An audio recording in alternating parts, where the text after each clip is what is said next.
Bem, o meu tema é sobre a força eletromotriz induzida num condutor imerso em uma região de campo magnético. Então, o que podemos falar sobre isso?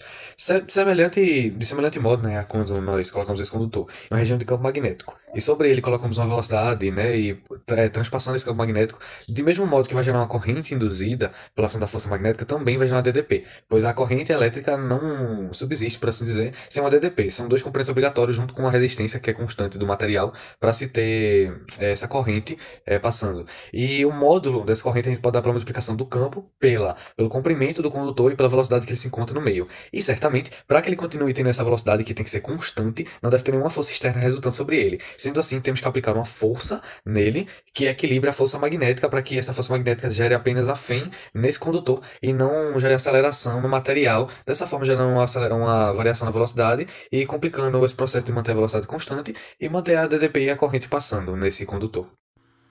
Já passando para um outro rumo, no caso do fluxo magnético, teremos que, de acordo com as experiências anteriores de Faraday, vimos que se teremos uma fé induzida, se numa espira, se ela estiver imersa no campo magnético, claro, se houver uma variação da indução magnética atravessando a superfície da espira, que justamente vai ocorrer, tem uma fórmula para isso, claro, que ela se resume no fluxo magnético passando por ela, que no caso se determina a multiplicação dos fatores A, que no caso seria a área da espira, vezes B, que no caso é que seria o campo magnético, o sentido do campo magnético, que é o sentido de B, vezes o cosseno de θ, que esse cosseno de θ, ele se resume ao ângulo, no caso, o ângulo entre o sentido, no caso do B, né, do sentido da indução magnética onde ela está se localizando, com o de N, que no caso de N é o que vai estar sempre apontado para a superfície da espira. Que é um fato até interessante que se você olhar, que dependendo se ele estiver, por exemplo, totalmente perpendicular, no caso,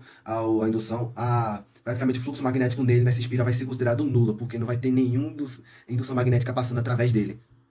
Em comparação, no caso, por exemplo, se ele estiver em pé, que aí já vai ser o valor máximo possível. Bom, professor, agora falar agora um pouco sobre o movimento relativo.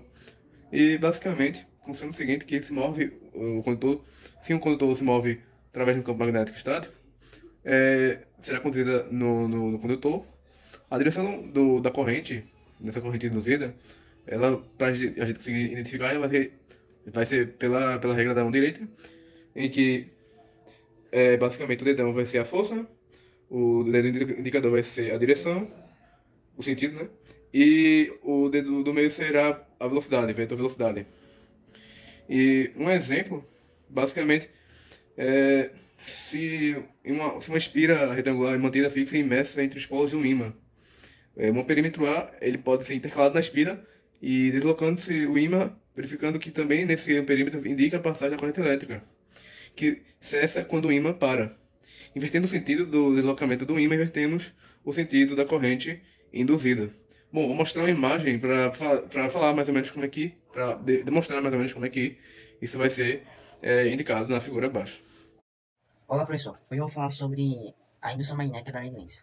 Bom, a indução magnética, ela fala que quando ocorre a variação do fluxo magnético dentro de um circuito, acaba se surgindo então a fé induzida, o circuito induzido, que basicamente é um potencial eletrodinâmico. Bom, eu vou trazer um exemplo da indução magnética, que o exemplo que eu vou citar é o exemplo do tubo de cobre. Basicamente, se nós colocarmos dentro desse tubo de cobre um cilindro de ferro, alumínio, basicamente ele vai ultrapassar, certo? Mas se colocarmos dentro um imã, um imã cilíndrico, vamos dizer assim, basicamente esse imã cilíndrico ele vai literalmente ficar mais devagar. Por que isso acontece? Literalmente isso acontece porque quando o imã cilíndrico ele cai dentro do tubo, basicamente o imã vai criar um campo magnético dentro do próprio tubo de cobre e vai acabar tipo, criando um campo magnético personalizado pelo tubo de cobre. Que acaba que, por que isso acontece? Por causa que ele acaba criando uma corrente que desacelera o ímã. Que essa corrente nada mais é que o circuito induzido, que é a fé induzida. Basicamente é isso, só isso.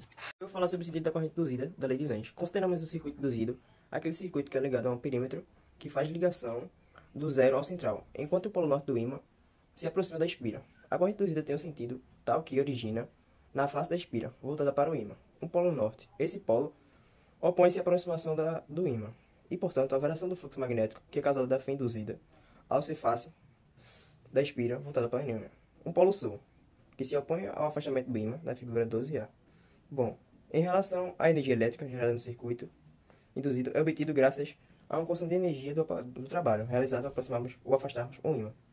Olá, irei falar sobre a lei de Faraday-Nelman. O que ela nos ajuda? Ela nos ajuda a calcular a força eletromotriz induzida média devido à variação do fluxo eletromagnético que atravessa um determinado circuito. Segundo essa lei, no instante t, o fluxo elétrico é igual a φ. E no instante t mais ΔT, que é após o início do tempo, suponha que o fluxo é igual a φ mais ΔΦ. Vamos calcular essa força eletromotriz induzida média pela seguinte fórmula. Força eletromotriz média é igual a menos ΔΦ sobre ΔT. Por que esse menos? É devido à lei de Lenz, que ela é negativa porque ela se opõe à variação de fluxo que induziu essa força eletromotriz. Continuando, irei falar sobre autoindução em bobinas. Tendo variação na intensidade de corrente elétrica, o campo dentro da bobina também vai variar, pois a variação do fluxo magnético dessa espira dentro da bobina faz surgir nela própria uma veia induzida, fazendo que, ao mesmo tempo, seja um circuito indutor e induzido. Vamos fazer o seguinte, no intervalo de tempo ΔT, pense que ΔΦ é igual a L vezes ΔI. Em outras palavras, se variar o campo magnético, também se varia a passagem de corrente. Por isso, vamos aplicar a fórmula. Φ autoinduzida é igual a menos L, que é a indutância do indutor, vezes ΔI sobre ΔT. Dando continuidade, irei falar agora sobre as correntes de Foucault. Até agora só falamos sobre condutores por fio. Agora falamos mais sobre condutores maciços, como por exemplo o bloco de cobre. Dentro do bloco de cobre é encontrado um grande número de percursos fechados, em que o fluxo magnético varia com o tempo. Portanto, fãs induzidas fazem circular no interior do cubo correntes induzidas. E tem como principal aplicação na construção de fornos de indução, em que uma peça metálica se funde devido ao efeito Joule, que por sua vez é originado pelas correntes de Foucault. Para concluir, irei falar sobre bobina de indução, que é uma importante aplicação de indução eletromagnética que é destinada à obtenção de altas DDPs. Como é que ela é? É um cilindro de arame de ferro que visa reduzir as correntes de Foucault, que é envolto por dois fios de cobre, um mais grosso, que está ligado a um gerador de corrente contínua por meio de uma chave, que é determinado por enrolamento primário, e o outro fio de cobre mais fino, que é determinado de enrolamento secundário, sendo totalmente independente do primário. Abrindo e fechando a chave, o fluxo eletromagnético varia, originando no enrolamento secundário fãs induzidas que podem assumir valores bastante elevados. E uma importante utilização prática da bobina de indução é em circuitos de ignição de motores a explosão, em que vai se produzir altas DDPs a fim de provocar faíscas no interior do cilindro para originar a combustão. A interrupção da corrente no circuito primário é feita eletronicamente pelo sistema de ignição transistorizada. Como questões, o nosso grupo ficou com a 9 e com a 20, e vamos começar. A 9 é uma questão que fala sobre o espectro eletromagnético e ela dá alguns dados pra gente, como por exemplo, ela pede para calcular o comprimento de onda da onda eletromagnética que vai ser emitida durante o exame de ressonância magnética que vai usar os princípios do eletromagnetismo. Ele dá alguns dados, por exemplo, a frequência que ele pede para descobrir, ele dá o coeficiente que é 42 MHz por Tesla, ele dá o campo, que é 1,5 Tesla, e a gente cobra essa frequência que é 63 MHz ou 63 mil Hz, e substituindo na fórmula da velocidade é igual ao lambda vezes a frequência, descobrimos que a velocidade sendo a da luz, 3 vezes 10 elevado a 8, é igual a 63 vezes 10 elevado a 3, que seria 63 MHz, transformado em notação científica, e descobrimos que o lambda assim é 5 vezes 10 elevado a 3 metros, ou 5 mil metros, preferir, o que caracteriza como uma onda de rádio, letra B. E agora, indo para a questão 20, a gente pode fazer a questão 20 do Enem 2013, como sendo, a gente descobre entre a distância entre a barra e a catraca, que vai ser a velocidade média vezes o tempo, que é 5 vezes 6 vezes 10 elevado a menos 3, o 6 vezes 10 elevado a menos 3 seria em si os 6 milissegundos. Isso vai dar em cerca de 3 centímetros de tamanho. Fazendo a força elástica agora para saber o quanto a mola vai ter que fazer força, que é K vezes o X, que é a distância. O K é 5 vezes 10 elevado a menos 2 e o X é 3 centímetros, que vai dar 15 vezes 10 elevado a menos 2 newton, ou 0,15 newton, se preferir. Depois a força magnética, que vai ser exercida sobre o fio no meio desse campo, que vai ser o campo vezes a corrente vezes o tamanho do fio. O B, que é o campo, a gente não sabe. A corrente é 6 e o tamanho do fio é 5 vezes 10 elevado a menos 2, ou 5 centímetros. Isso vai dar 30 vezes 10 elevado a menos 2, B. E igualando a força magnética à força elástica, a gente vai poder chegar na relação que o B vai ser igual a 5 vezes 10 a menos 1 Tesla, ou 0,5 Tesla, meio Tesla, o que caracteriza como sendo a letra A.